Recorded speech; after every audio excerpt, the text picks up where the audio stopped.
Entonces, un proceso de transformación es como cuando construimos una casa, no la construimos hacia arriba, sino la construimos hacia abajo.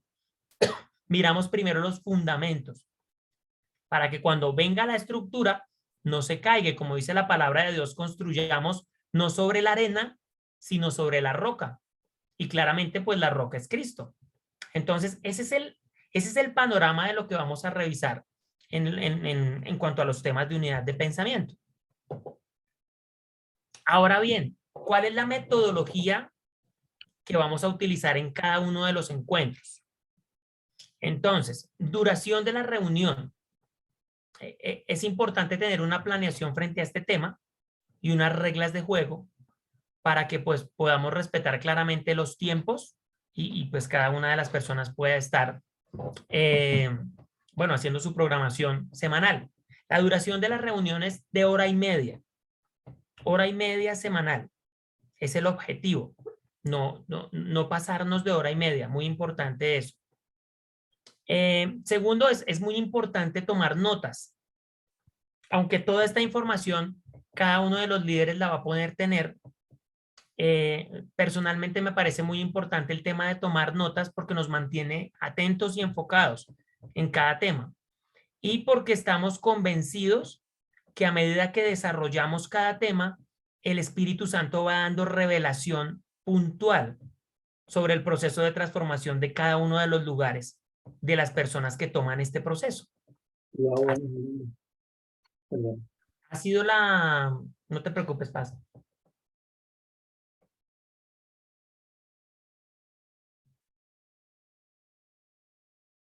Adelante, Mauricio. Listo. Ha sido una constante, una experiencia muy bonita ver cuando las personas están enfocadas y empiezan a tomar sus apuntes, cómo el Espíritu Santo revela instrucciones puntuales para el proceso de transformación. O sea, no lo podemos hacer sin él. Es necesario que en cada uno de los encuentros tengamos en cuenta que el Espíritu Santo es el invitado principal para que la revelación llegue de la manera correcta. Aunque la ruta es la misma, va a haber un proceso de transformación específico para cada área. ¿De qué depende esto? Panorama económico, político, social y aún espiritual, que es muy distinto en cada región, de cada nación, de cada comunidad. Muy importante. Después de cada punto socializamos. ¿Cómo así? Nosotros dividimos los encuentros por ideas o por puntos. Entonces, después de que lanzamos un punto o compartimos un punto y expresamos la idea, es muy importante el proceso de socialización para que haya una claridad de que estamos en la misma ruta. Y de esa misma manera podemos despejar dudas en el mismo momento. La idea es que cuando se termine el encuentro, nos vayamos con la idea clara y con las dudas resueltas. Súper importante. Punto número 4. Las intervenciones deben ser máximo de 1 minuto. Entonces, cuando nosotros intervenimos o levantamos la mano para intervenir, tenemos una idea clara de lo que vamos a decir o de lo que vamos a preguntar. Esto para poder cumplir con los temas de tiempo y no salirnos de la hora y media, porque pues depende mucho de los equipos de trabajo. Tenemos equipos de trabajo de 5 personas, 10 personas, 20 personas, 40 personas. Entonces, para no salirnos de esa hora y media, la dinámica debe ser muy fluida y muy concisa en las preguntas, así como también en las respuestas del tutor. No debatimos. Entonces, este no es un espacio para debatir si la manera como perciben a Dios en una organización o en una congregación es mejor que en otra, sino lo que buscamos precisamente es unir. Lo que estamos buscando es unir el pensamiento en la palabra de Dios. Entonces, ni debatimos ni murmuramos de las demás personas que comparten con nosotros, sino que aprendemos en amor buscando los principios establecidos en la palabra.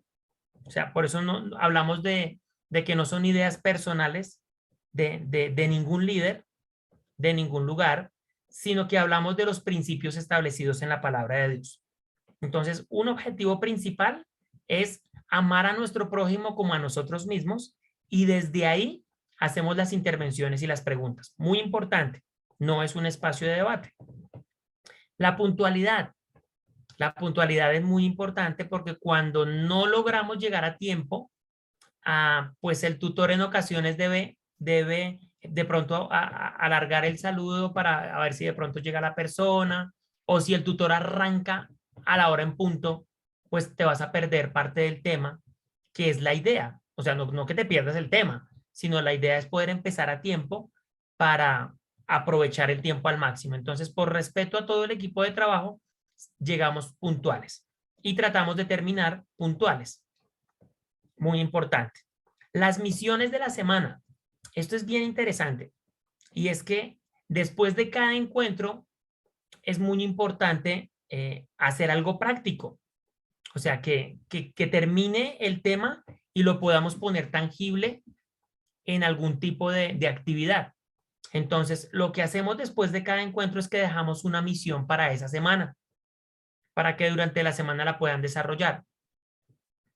No es un tema que conlleve mucho tiempo, o sea, la misión de la semana no es como que te vas a demorar 2 horas haciéndola, no, sino que es un tema que te va a dejar es como pensando, razonando, ¿sí? Desarrollas la misión de la semana en 5 minutos, en 10 minutos, pero te va a dejar razonando durante la semana.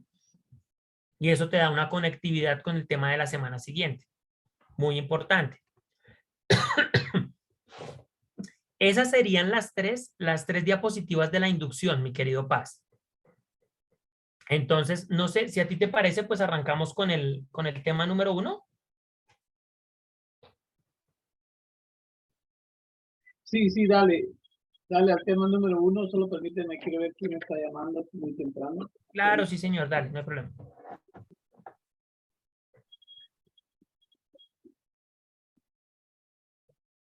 Hey, Pop, what up? Good morning.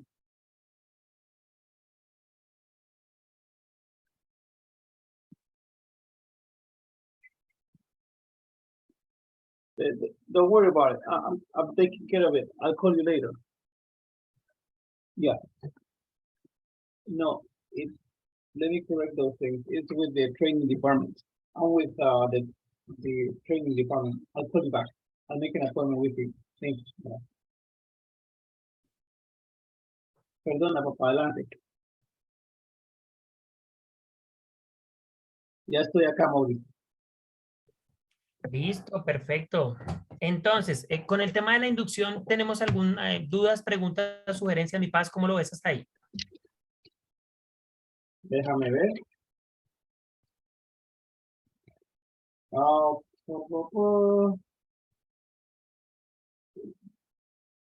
no, me ayuda a comprender mejor la introducción al tema.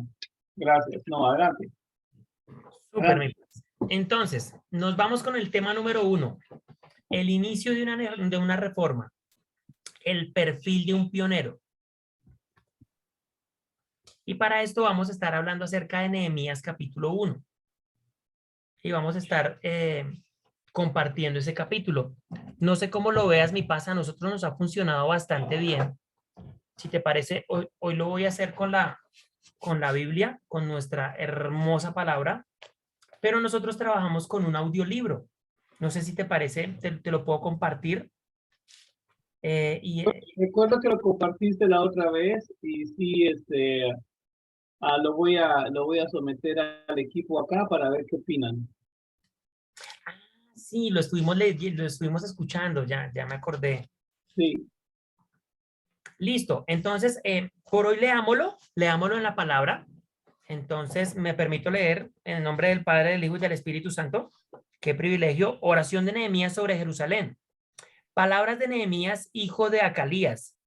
Aconteció en el mes de Quisleu, en el año 20, estando yo en Susa, capital del reino, que vino Ananí, uno de mis hermanos, con algunos varones de Judá, y les pregunté por los judíos que habían escapado, que habían quedado de la cautividad, y por Jerusalén.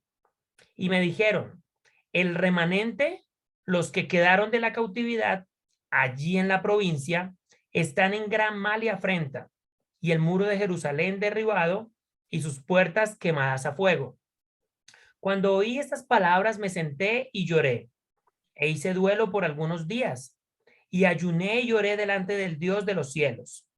Y dije, te ruego, oh Jehová, Dios de los cielos, fuerte, grande y temible, que guarde el pacto y la misericordia a los que le aman y guardan sus mandamientos.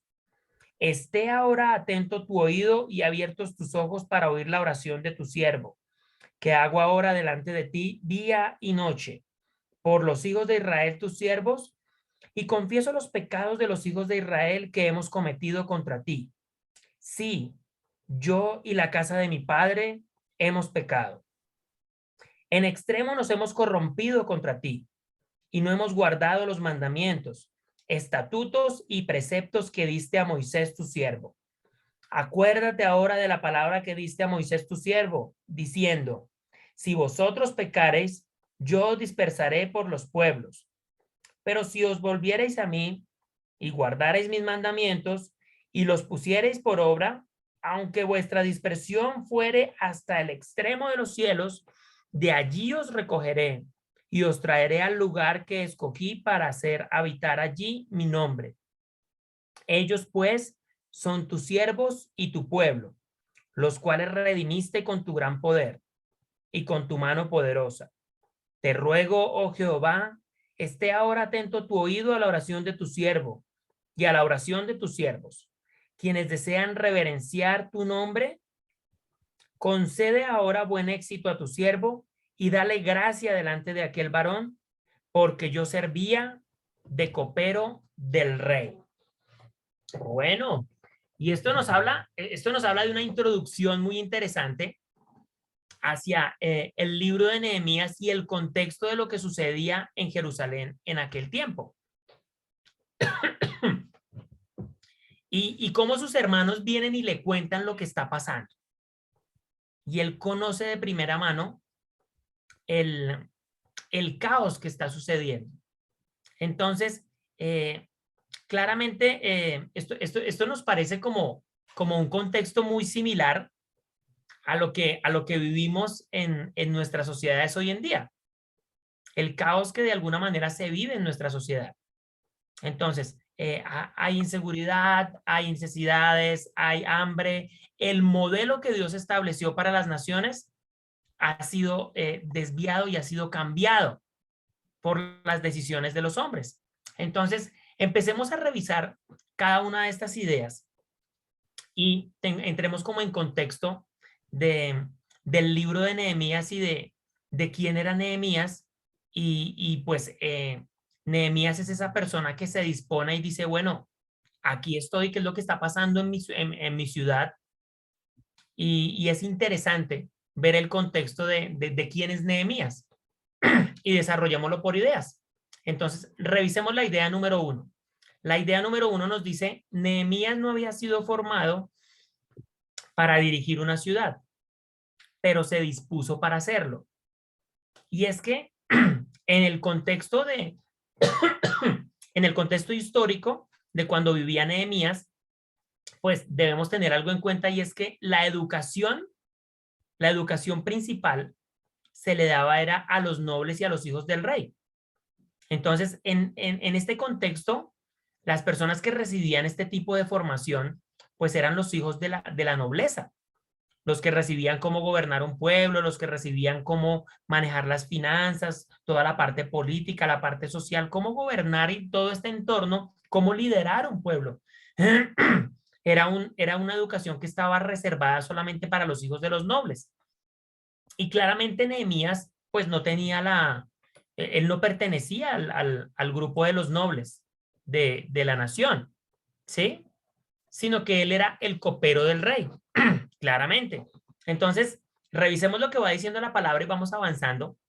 Y esto es algo interesante. Nehemías 1:11 dice, concede ahora buen éxito a tu siervo y dale gracia delante de aquel varón, porque yo servía de copero del rey. Entonces, hay algo interesante que hace Nehemías y es que cuando conoce lo que está pasando, él hace un primer paso y es acudir directamente a Dios. Él hubiera podido en su mente realizar un plan para desarrollarlo y ayudar a su familia y ayudar a su pueblo. Pero lo primero que él hace es que me llama mucho la atención que Nehemías inicialmente dice que le dolió lo que le pasó. O sea, cuando le cuentan lo que está pasando, a él le duele. Y dice, y me senté y, o sea, me senté y lloré. Y uno dice, esto es increíble. ¿Qué cosas a cada uno de nosotros pensemos en nuestro contexto familiar, personal, espiritual, cercano? ¿Qué noticia nos pueden dar que al recibirla automáticamente nos hagan llorar? O sea, que puede ser tan fuerte que conmueva nuestros sentimientos hasta el punto de quebrarnos y hacernos llorar. Pues ese era el amor que Nehemías tenía por su pueblo. Ese es el amor que debe tener un pionero que se dispone para un proceso de transformación, que le duela lo que esté pasando en el pueblo. Y cuando hablamos del tema de la formación de Nehemías y que Nehemías no había sido formado, pero que se dispone para hacerlo, aunque Nehemías no tiene la formación en términos de la técnica de cómo hacerlo, Nehemías sí tiene la cosmovisión. Porque recordemos que él viene del pueblo hebreo, él viene del pueblo de Israel.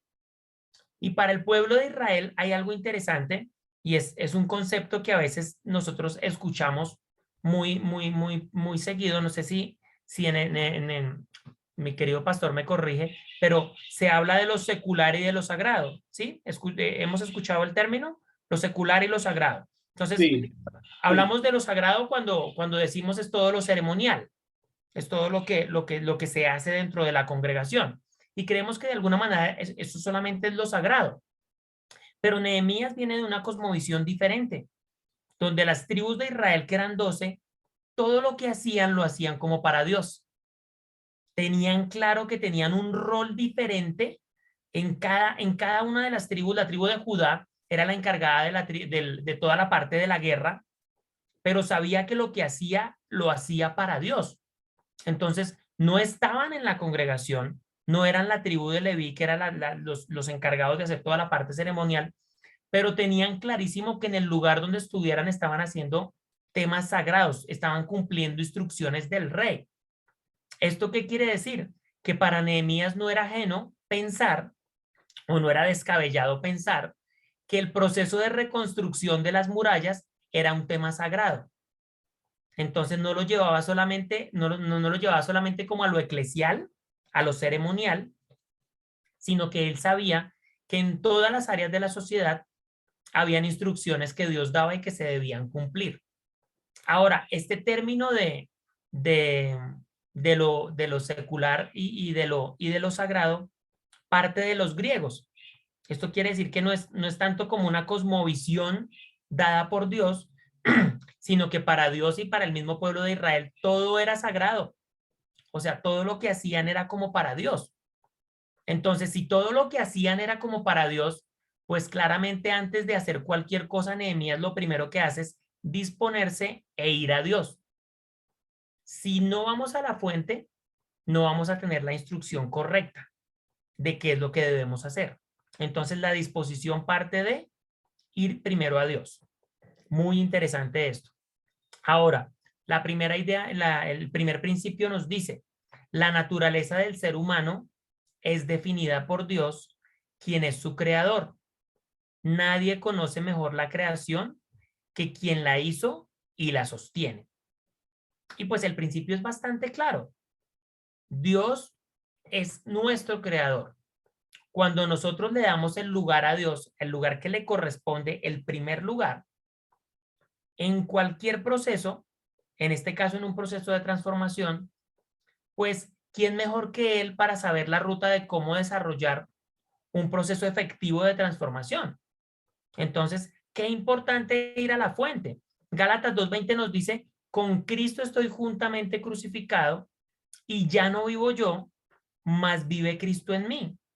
Y lo que ahora vivo en la carne, lo vivo en la fe del Hijo de Dios, el cual me amó y se entregó a sí mismo por mí.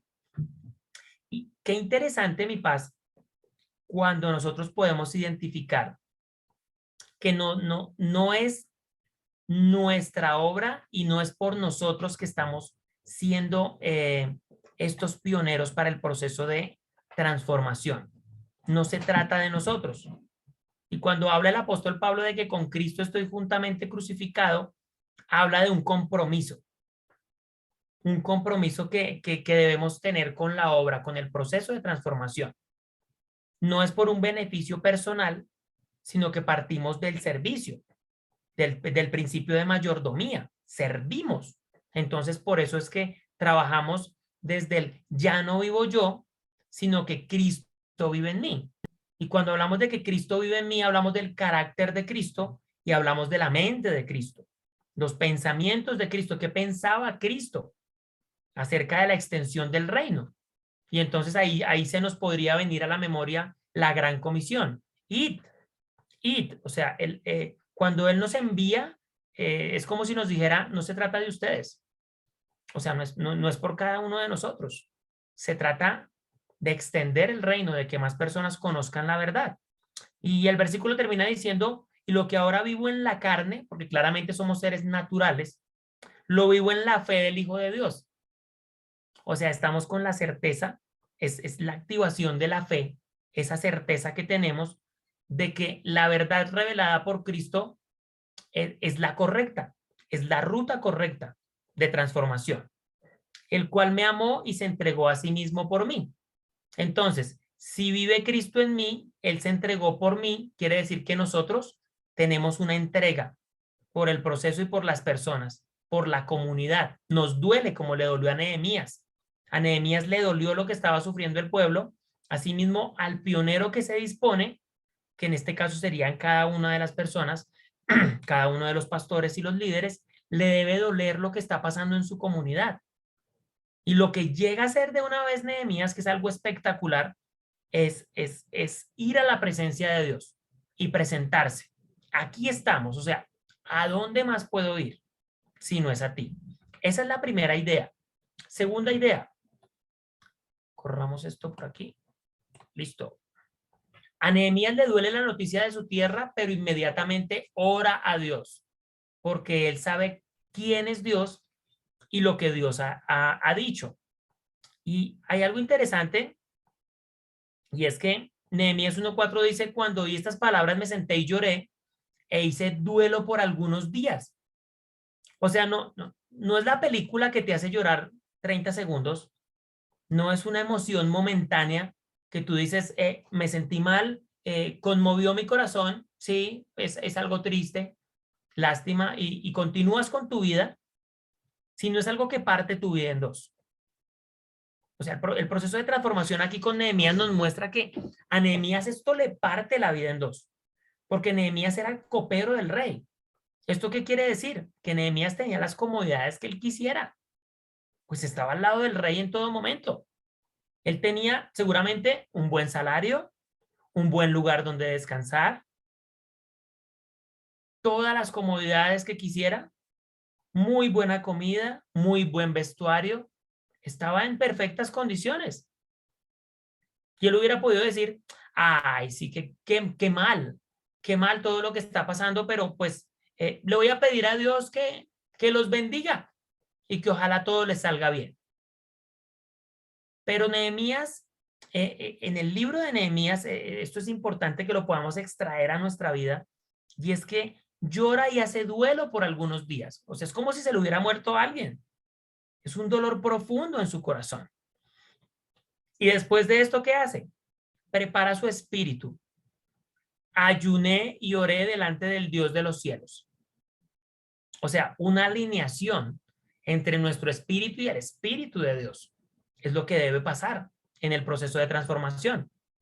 Para que no salga nuestro yo, nuestras ideas, lo que nosotros queremos hacer, porque claramente nosotros estamos condicionados humanamente por nuestra cultura, por nuestras tradiciones, por lo que nos enseñaron nuestros padres, y de esa manera percibimos las cosas. Pero cuando vamos a Dios, empezamos a percibir todo como Él lo percibe. Y esto es muy, muy, muy importante, que lo podamos percibir como Él lo percibe. Dios es el Elión, Dios es altísimo, ejerce autoridad en los cielos y la tierra, poseedor de los cielos y la tierra. Entonces, este es como una afirmación de quién es Dios. Entonces, mira lo que dice la idea. A Nehemías le duele la noticia de su tierra, pero inmediatamente ora a Dios porque él sabe quién es Dios. Entonces, él tiene una identidad clarísima de quién es Dios. Y cuando nosotros sabemos quién es Dios, sabemos que Dios tiene ese poder sobrenatural, él es omnipotente. Y eso nos quita toda barrera del no se puede, que es lo que en nuestras sociedades hoy en día se ve mucho, ¿no? No se puede, no se puede, no se puede. Todo está mal, todo está mal. Esto no va a cambiar. Pero cuando Nehemías ora, él tiene la claridad de que no va a depender de él, depende de Dios, y como Dios es todopoderoso, entonces sí se puede. Partiendo de esa premisa de que el que lo va a hacer es Dios, la transformación en la comunidad donde estamos la va a hacer Dios, entonces partamos de la premisa de que sí se puede porque Él es todopoderoso. Y esto es interesante, Deuteronomio 10:17 nos dice, porque Jehová vuestro Dios es Dios de dioses y Señor de señores, Dios grande, poderoso y temible, que no hace acepción de personas ni toma cohecho. Esta es una descripción de quién es Dios. O sea, es necesario que el pionero, la persona que se dispone a transformar, inicialmente pues van a ser los pastores o los líderes, pero más adelante van a ser los líderes de los equipos de trabajo, deben tener un conocimiento de quién es Dios y de lo que Dios puede hacer y de que es muy necesario ir a la fuente para tener la instrucción. Es muy importante, o sea, el ejemplo que nos da Nehemías es bárbaro porque Nehemías nos muestra que sin Dios no lo podemos lograr. O sea, como dice la palabra, separados de mí, nada podemos hacer. Qué interesante esta segunda idea. Mi querido Paz, ¿cómo vamos hasta aquí?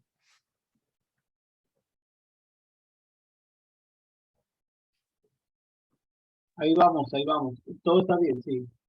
¿Cuánto, Súper. si es un promedio hablando a nivel de entrenamiento, si me imagino que cuando estamos hablando del total de diapositivas, se estima un tiempo por diapositiva, me imagino, ¿cierto? Para no estar, extenderlo demasiado. Sí, mi Paz. O sea, todas las ideas son diferentes, entonces puede que te llegue a pasar que en una diapositiva te demores más que en otra y que no Muy bien. que hayan ideas que salgan más rápido. Yo qué estoy haciendo aquí, cuando me ves que estoy volteando a mano derecha, estoy revisando el reloj para revisar el tiempo. Entonces voy Entiendo, sí. desarrollando el tema y digo, llevo 20 minutos, listo, voy a la siguiente, voy avanzando. Y según el equipo de trabajo, entonces tú identificas y dices, tengo 4, tengo 5, tengo 10. Por ejemplo, dentro de lo que yo desarrollo entre semana, los grupos no son muy grandes, trabajo con grupos de 8, de 10, de 9, de 7, pero los sábados es el día que más personas tengo. Entonces, Ah, los sábados a veces tengo 17, tengo 20, tengo 22. Entonces, ese día me enfoco en que debo dejar participar 22 personas, digo, necesito 25 minutos de socialización. Y eso de una vez achica mi presentación y de pronto si en otros encuentros doy diferentes ejemplos, entonces de pronto omito un ejemplo o me remito al versículo y a la idea para avanzar de manera más efectiva. será. Muy bien, gracias. Adelante, papá. Listo. Entonces, el siguiente principio que nos dice dentro de la misma idea número 2, Dios piensa en el bienestar del hombre y su comunidad. Entonces, ¿quién es el primer interesado en que el proceso de transformación se logre, en que su reino sea establecido? Dios. Entonces, ¿qué nos dice Jeremías 29:11? Porque yo conozco los planes que tengo para ustedes, afirma el Señor. Planes de bienestar y no de calamidad, a fin de darles un futuro y una esperanza. Esto habla del plan de Dios acerca de las naciones y las comunidades. Entonces, su plan es bueno.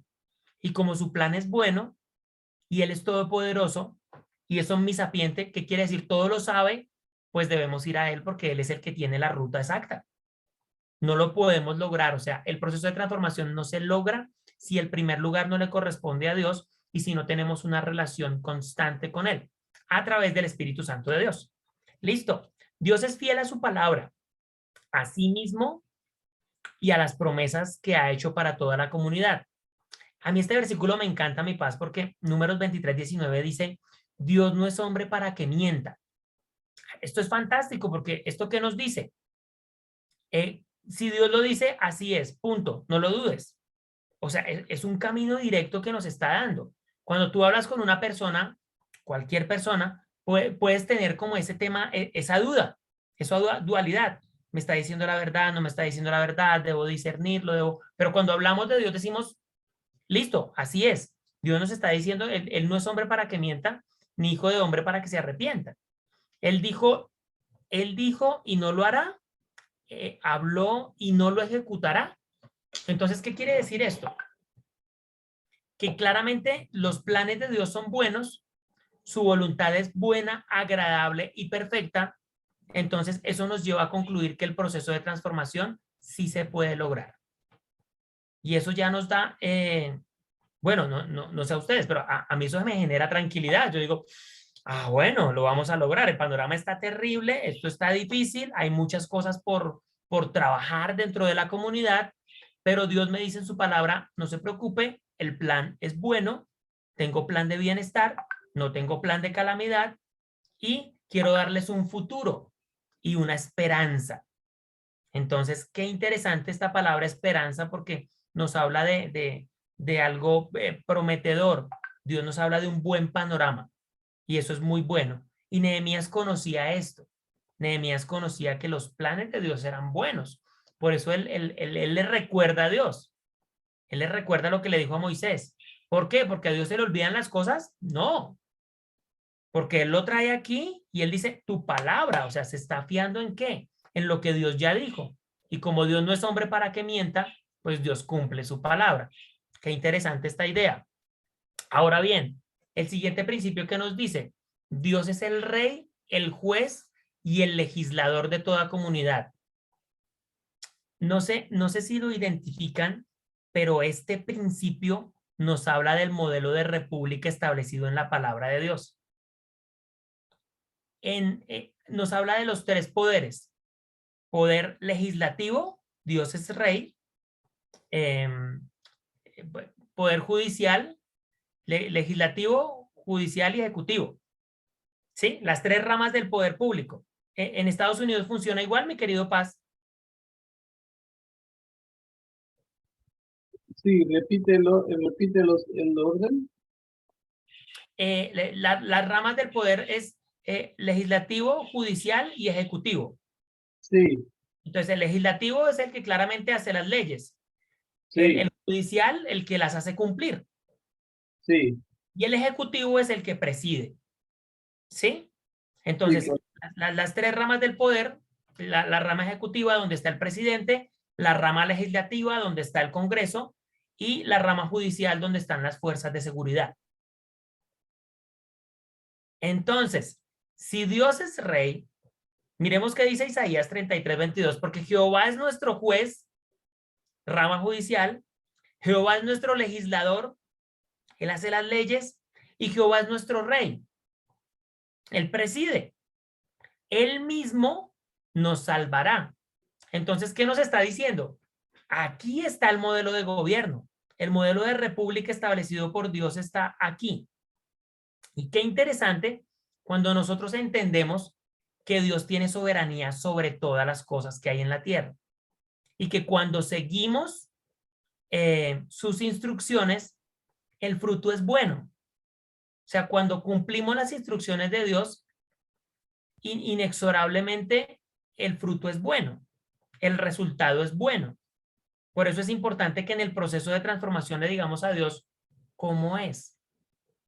Y en una nación como, claramente como Estados Unidos, mi paz, pues gran parte de la libertad, parte del modelo de república que se estableció desde el principio, ¿no? Y hay algo con lo que cuentan ustedes que es una bendición y es que cuando nosotros aquí compartimos acerca de la Constitución, decimos, la Constitución de Estados Unidos es una cosa así pequeñita. Y eso habla del autogobierno, o sea, parte del autogobierno. Corrígeme Corrígeme si me equivoco, mi querido Paz, pero creo que la Constitución de Estados Unidos parte de 7 artículos, 27 enmiendas. Así ¿Sí? es, sí. La Constitución colombiana tiene 95 artículos.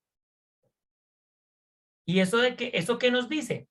A mayor gobierno interno, menor gobierno externo, mayor libertad. A menor gobierno interno, debe haber un mayor gobierno externo. O sea, cuando tenemos el enfoque en no autogobernarnos, es necesario que el gobierno externo venga y cumpla una función más fuerte. Entonces, eso es un modelo de libertad muy importante y es algo con lo que cuentan en América y es una gran bendición. De hecho, naciones como Colombia en algún momento siguieron el modelo de República de Estados Unidos. En 1808, hoy en día nos llamamos República de Colombia, pero en 1808 Colombia se llamaba los Estados Unidos de Colombia. Los Estados Unidos de Colombia y éramos una república bajo un modelo federal muy similar al de los Estados Unidos. ¿Por qué? Porque es que el modelo de gobierno establecido en los Estados Unidos viene desde George Washington y él no genera un reino, que es lo que le piden inicialmente. Le dicen, bueno, tú vas a ser el rey. Él dice, no, no voy a ser el rey porque el rey es Dios. Pero ¿qué les parece si hacemos una república? Y entonces le dicen, pero una república, ¿y eso dónde está? No, yo tengo cómo se hace la república. Aquí está. Y él saca el manual de instrucciones. Quiere decir, la palabra de Dios. La Constitución de los Estados Unidos está fundada en la palabra de Dios. Y por eso es que es un modelo que trae mucha libertad.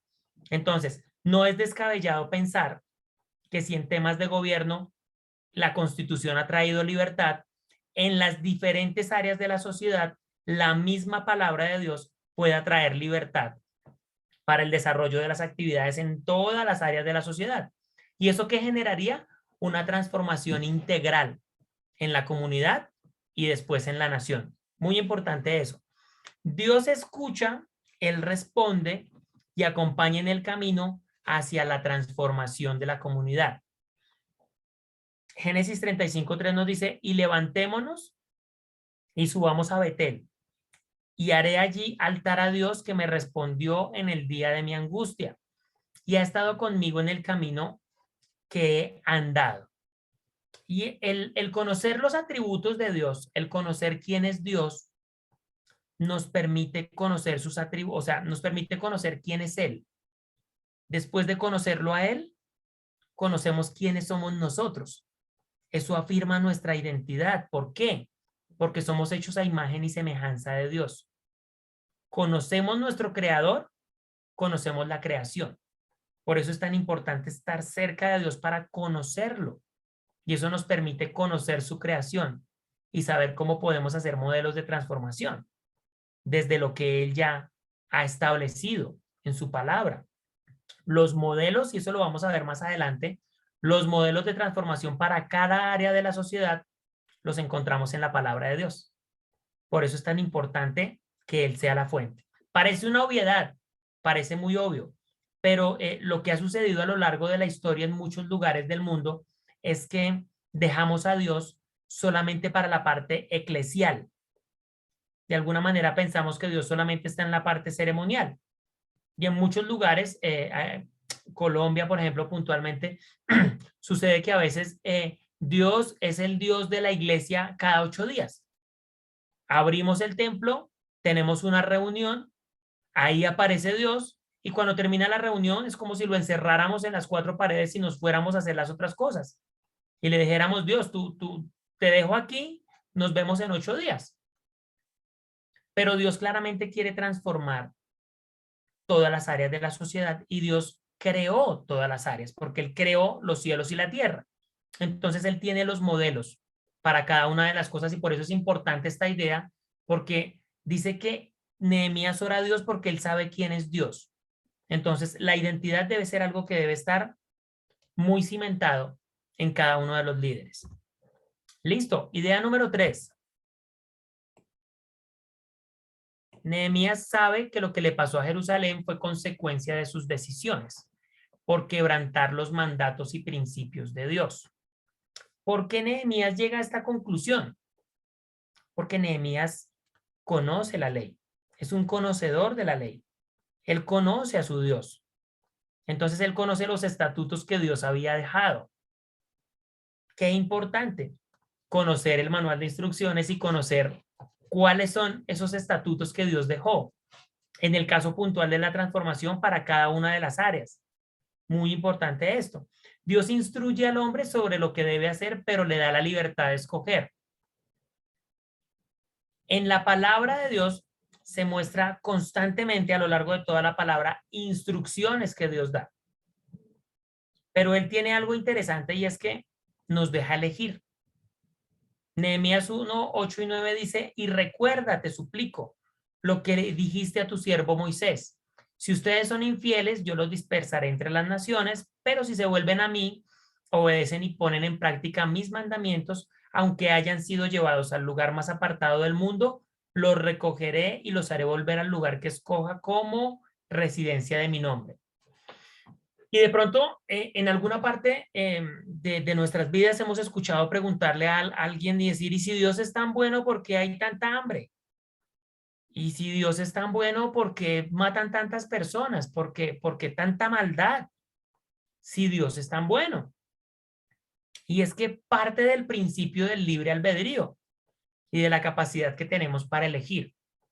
El resultado del mundo que vemos hoy, o el mundo que tenemos hoy ante nuestros ojos, es el resultado de las decisiones de muchas generaciones desde Adán. Cada persona que llega a este planeta toma decisiones. Y hay un principio súper importante que debemos tener en cuenta y es el principio de corresponsabilidad. ¿Qué dice la corresponsabilidad? Partamos del inicio. La responsabilidad habla de responder. Cuando tenemos una responsabilidad, respondemos por nuestros actos. Cuando hablamos de corresponsabilidad, decimos que lo que nosotros hacemos afecta a las personas que nos rodean. Entonces, la noticia, digamos, bueno, no digamos triste, sino que la noticia actual es que las cosas no van bien por las decisiones que los hombres han tomado o hemos tomado hasta el día de hoy.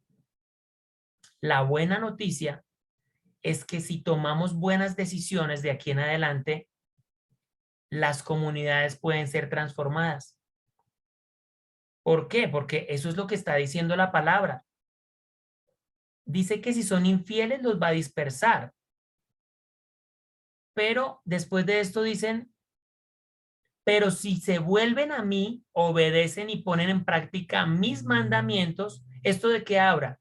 De la toma de buenas decisiones. Obedecer y poner en práctica mis mandamientos. O sea, tomar el manual de instrucciones y mirar cuáles son las instrucciones para cada área y cómo podemos hacer ese proceso de transformación.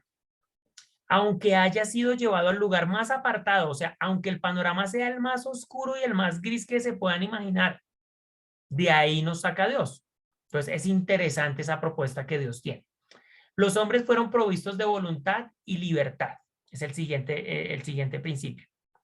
Y es que podemos tomar decisiones y la libertad habla de la capacidad que tenemos de elegir. Entonces, todas las cosas me son lícitas, mas no todas me convienen. Mas yo no me dejaré dominar de ninguna. Qué interesante este versículo. Porque ¿de qué se trata todo esto? ¿De qué se trata el proceso de transformación? De tomar las decisiones correctas. Podríamos decidir no hacer nada y solamente esperar a que Jesús vuelva. Que de pronto es lo que en muchos lugares se escucha, no, esto ya se va a acabar, que Jesús vuelva y se acabó el asunto. O podemos ser parte activa del mandamiento que Jesús dejó y de hacer discípulos a las naciones, enseñándoles. O sea, movimiento, acción, preparación. Primero nos preparamos y luego vamos y hacemos lo que Dios nos manda hacer. Entonces, es una decisión que cada uno de nosotros toma porque mira, todas las cosas me son lícitas. O sea, si me quedo aquí quieto y espero a que Jesús vuelva, pues si he obedecido su palabra, pues puede que me vaya con él.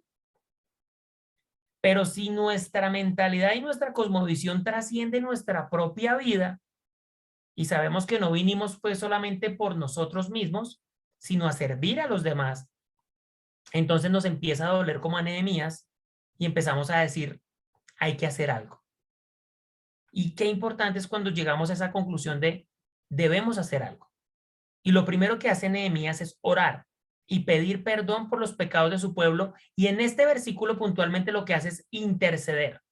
Se pone entre el pueblo y Dios. Y dice, Dios, recuerda, hay promesa. Y Nehemías tenía a su disposición la ley hasta donde había sido escrita en ese contexto histórico. Pero nosotros tenemos mucho más, muchas más promesas, muchas más cosas. Tenemos el sacrificio de Jesús. Entonces tenemos una puerta y tenemos un camino. Yo soy el camino. Entonces, si Nehemías lo pudo lograr, que de alguna manera tenía promesas más limitadas, por decirlo así, era el mismo Dios todopoderoso, pero Dios extiende su misericordia y su amor aún más a través del sacrificio de Jesús, porque nos da una vía directa de comunicación con el Padre, y esto es maravilloso. Pues, ¿cuánto más nosotros? ¿Cuánto más nosotros tenemos la oportunidad de realizar un proceso de transformación correcto? Tenemos más herramientas, Dios nos ha dado más promesas que en este momento a Nehemías. Siguiente principio, la comunidad es maldecida, es decir, sufre las consecuencias del mal cuando el hombre quebranta la ley de Dios. Romanos 8:21 nos dice, porque también la creación misma será libertada de la esclavitud de corrupción, a la libertad gloriosa de los hijos de Dios, porque sabemos que toda la creación gime a una y aún está con dolores de parto hasta ahora. Y no solo ella, sino que también a nosotros mismos, que tenemos las primicias del Espíritu, nosotros también gemimos dentro de nosotros mismos, esperando la adopción, la redención de nuestro cuerpo. Qué interesante este versículo. Encontramos que hay...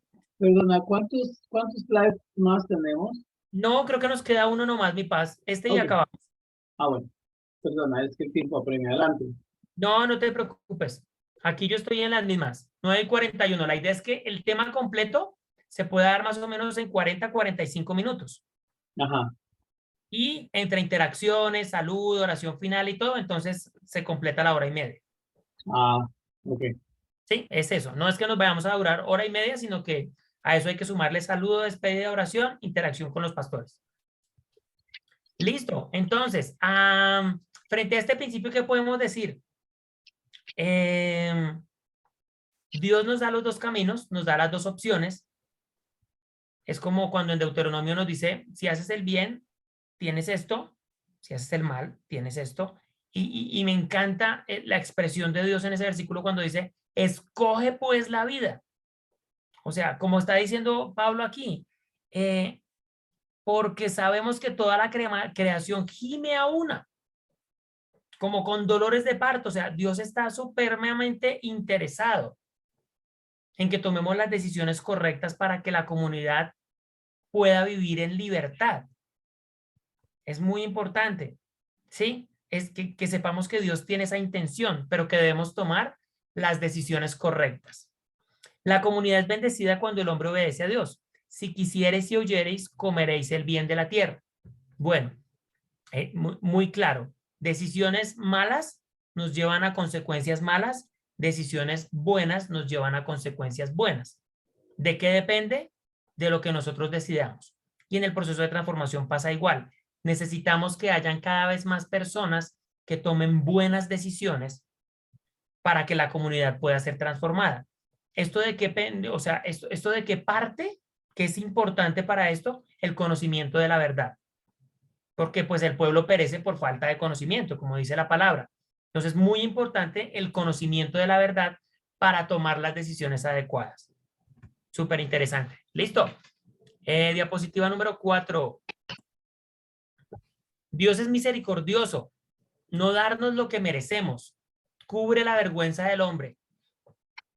Podríamos imaginarnos si Dios nos diera a cada uno lo que nos merecemos? La definición de justicia de por sí es esa. Justicia, por definición, es darle a cada quien según lo que le corresponde. Pero hay algo por encima, o sea, hay algo que Dios tiene por encima en la misma justicia, y es que Dios es misericordioso. Extiende su misericordia, o sea, es por gracia. No es porque nosotros no lo merezcamos, como el plan de salvación. ¿Sí? A veces como que comparamos el término y pensamos que gracia es gratis, y no es así.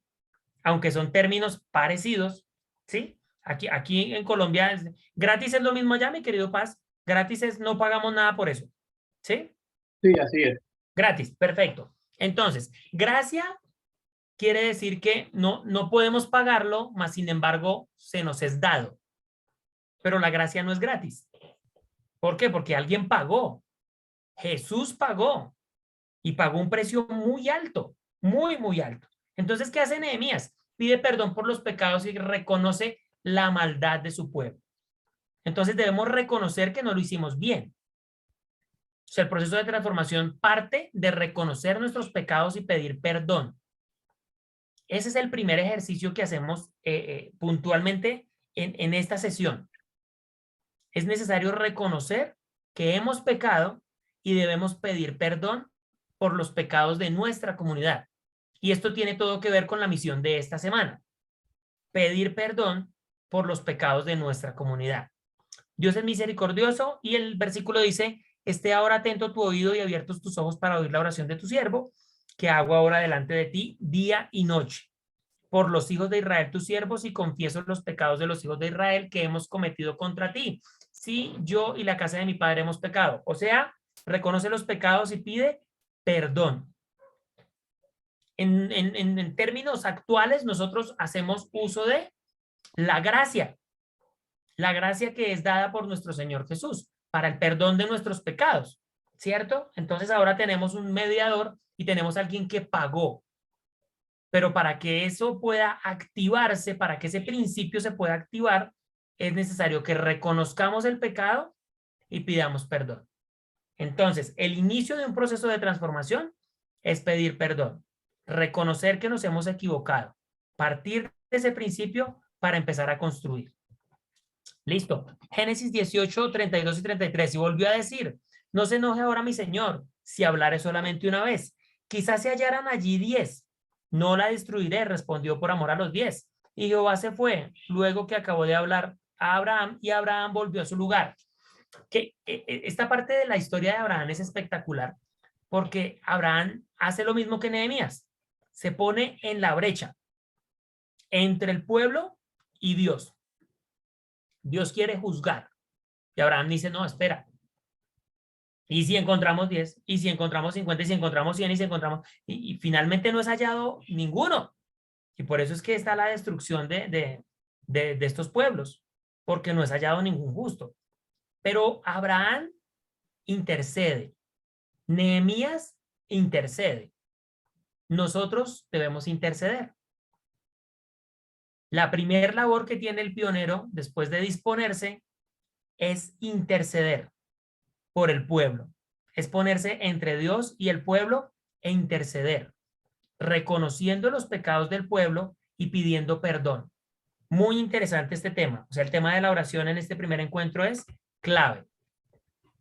Y de ahí, mi querido pastor, entonces nosotros les enviamos la primera misión.